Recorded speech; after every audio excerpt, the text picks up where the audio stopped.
PlayStation underestimating Nintendo and the Nintendo Switch 2 and the future of Nintendo and the Switches.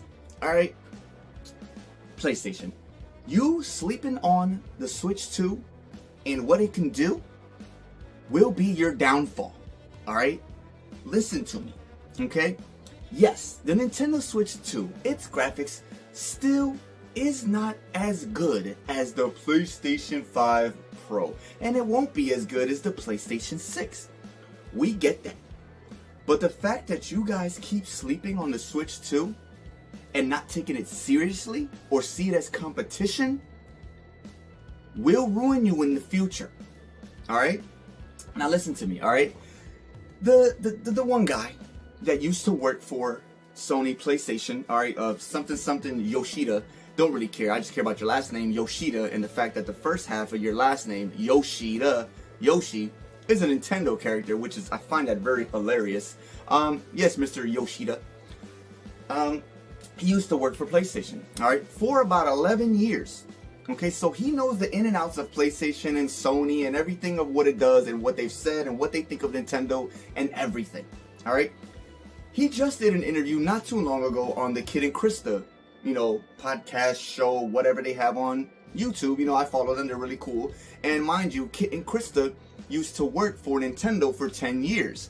And then, they left Nintendo and went on their separate ways together, and made their own YouTube channel. So, we got two people that used to work for Nintendo for 10 years, and Mr. Yoshida, whatever, that he used to work for PlayStation Sony for 11 years.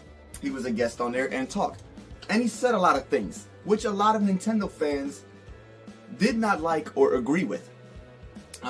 Basically, what Mr. Yoshida said, what PlayStation, what they think, because he's allowed to say whatever he wants now, and, PlayStation, Sony, they can't do anything to him. He said, basically, that, PlayStation doesn't take Nintendo or the Nintendo Switch seriously. They don't see them as competition, alright? The only place that they see Nintendo competition at is in Japan. Alright, because in Japan, really Nintendo is the only console that actually matters. Because Xbox basically doesn't even exist in Japan, sadly. And, PlayStation does pretty well in Japan, and Nintendo definitely gives them a run for their money there. But in North America or anywhere else, PlayStation doesn't see Nintendo or the Nintendo Switch 2 as any competition. They only see Xbox, which, that's fine. But the fact that you don't see Nintendo or the Switch 2 as any type of